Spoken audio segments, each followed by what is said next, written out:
नमस्कार विद्यार्थियों, कैसे हो आप सब। आप सबका स्वागत है हमारे YouTube channel online school paper के अंदर। आज मैं आपके लिए लेके आया हूँ वार्षिक परीक्षा कक्षा 7 विषय विज्ञान का मॉडल पेपर, जो आपकी विज्ञान की परीक्षा के लिए मोस्ट इम्पोर्टेंट पर्सन रहेंगे। तो आप सबसे निवेदन है कि वीडियो को पूरा देखें और चैनल को सब्सक्राइब करें। चलो वीडियो शुरू करते हैं। निम्न प्रश्नों के उत्तर कोष्टक में लिखे। आगे जो प्रश्न है उनके उत्तर आपको कोष्टक में देने। मंड या स्टार्च निम्न में से किसका उदाहरण है? प्रोटीन, कार्बोहाइड्रेट, वसा, विटामिन। तो ऑप्शन नंबर ब कार्बोहाइड्रेट। मंड या स्टार्च कार्बोहाइड्रेट का एक उदाहरण है।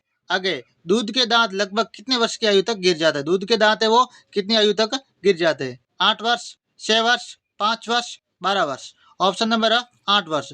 किसी भी बच्चे के दूध के दांत होते हैं वो 8 वर्ष की आयु में गिर जाते हैं। ये मोस्ट इंपोर्टेंट प्रश्न है, आपको याद कर लेने। अगला प्रश्न, थर्मामीटर को उपयोग से पहले और उपयोग के बाद किससे धोना चाहिए? कवकनाशी से, कीटनाशी से, पुतिरोधी से, सभी से। तो ऑप्शन नंबर स पुतिरोधी से।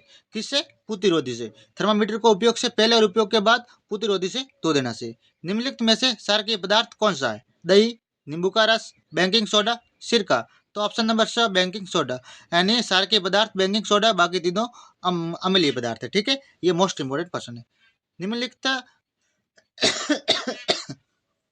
हाँ, मैग्नीशियम के फीते को वायु में जलाने पर बनता है, यानी मैग्नीशियम के फीते को वायु में जलाएंगे को तो क्या बनेगा? Magnesium hydroxide, magnesium oxide, carbon dioxide, iron oxide. तो ऑप्शन नंबर ब मैग्नीशियम ऑक्साइड। यानी मैग्नीशियम के फीते को वायु में जलाएंगे तो मैग्नीशियम ऑक्साइड बनेगी। ये मोस्ट इंपोर्टेंट प्रश्न है, आपके एग्जाम के लिए वरदान साबित होंगे, तो आपको याद कर लेना है।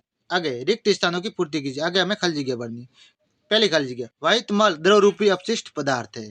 कीट, तितलियां, मधुमक्खी और पक्षी पुष्पीय पादपों की परागकण में सहायता करते हैं। किसमें सहायता करते हैं? परागकण के अंदर। गोली दर्पण गोले का एक भाग है।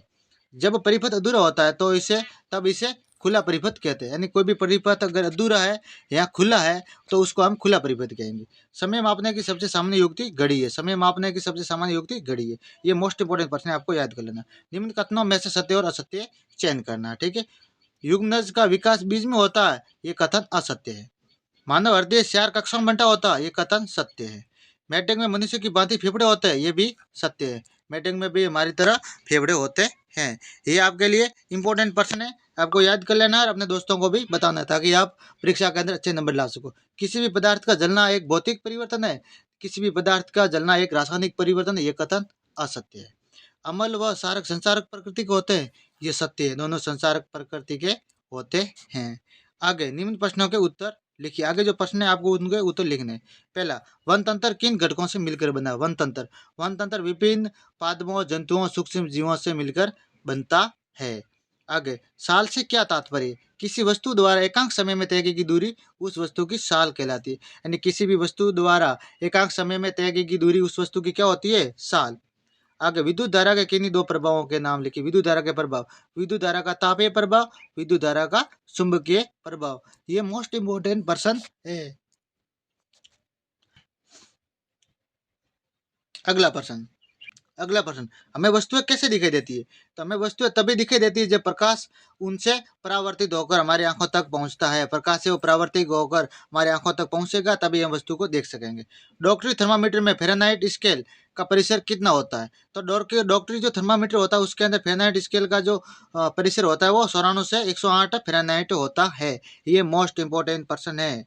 आगे, भौतिक परिवर्तन किसे कहते हैं? भौतिक परिवर्तन वह परिवर्तन जिनमें किसी पदार्थ के भौतिक गुणों में परिवर्तन हो जाता है, भौतिक परिवर्तन कहलाता है। किसी भी पदार्थ के भौतिक गुणों में परिवर्तन हो जाता है तो उसे भौतिक परिवर्तन कहते हैं। ये मोस्ट इंपोर्टेंट प्रश्न है। आगे, क्या हम प्रकाश संश्लेषण को रासायनिक परिवर्तन कर सकते हैं?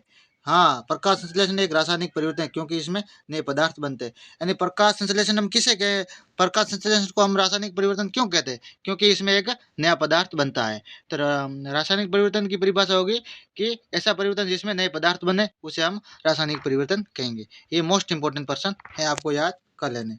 आगे, शुद्धांतर की लंबाई लिखिए। शुद्धांतर की यानी छोटी आंत की लंबाई कितनी है? तो छोटी आंत की लंबाई लगभग 7.5 मीटर लंबी अत्यधिक कुंडलित नली होती है। यानी 7.5 मीटर लंबी एक कुंडलित नली होती है, इस तरह की। ठीक है, इस तरह की नली होती है। आपको याद कर लेना, ये मोस्ट इंपॉर्टेंट पर्सन है। आगे, पोषण किसे कहते हैं? सजीवों द्वारा भोजन ग्रहण करने एवं उसके उपयोग की विधि को पोषण कहते हैं। सजीवों द्वारा भोजन ग्रहण करने एवं इसके उपयोग की विधि को पोषण कहते हैं। आगे, अपशिष्ट जल कहाँ जाता है? अपशिष्ट और इसका क्या होता है? यानी अपशिष्ट जल होता है वो कहाँ जाता है और इसका क्या होता है? अपशिष्ट जल जल उपचार संयंत्र में जाता है, जहाँ इसका भौतिक, रासायनिक और जैविक प्रक्रियाओं द्वारा उपचार किया जाता है ताकि इसे पुनः उपयोग योग्य बनाया जा सके। कहाँ जाता है? तो ये अपशिष्ट पदार्थ है वो उपचार यंत्र के अंदर जाता है और इसको भौतिक, रासायनिक और जैविक प्रक्रियाओं द्वारा उपचार किया जाता है और इसे उपयोग हेतु पीने योग्य बनाया जाता है। ये मोस्ट इम्पोर्टेंट पर्सन है। आगे, 11वां, 12वां, 13वां, 14वां और 15वां, ये मोस्ट इंपोर्टेंट और बड़े प्रश्न है, आपको स्वयं को कर लेना। अमीबा का नामांकित चित्र बनाना है। परागकण किसे कहते हैं, किस प्रकार होता है, ये कितने प्रकार का होता है समझाइए। ये परीक्षा में जरूर आएगा। किसी पुष्प का चित्र खींच कर उसमें जनन अंगों को नामांकित कीजिए। मानव श्वसन तंत्र का नामांकित चित्र बनाना है। ये भी मोस्ट इंपोर्टेंट प्रश्न है। उत्सर्जन तंत्र किसे कहते हैं? मानव उत्सर्जन तंत्र की क्रियाविधि को नामांकित चित्र द्वारा चित्र सहित समझाइए। ये 505% इंपॉर्टेंट है, आपको याद कर लेने हैं।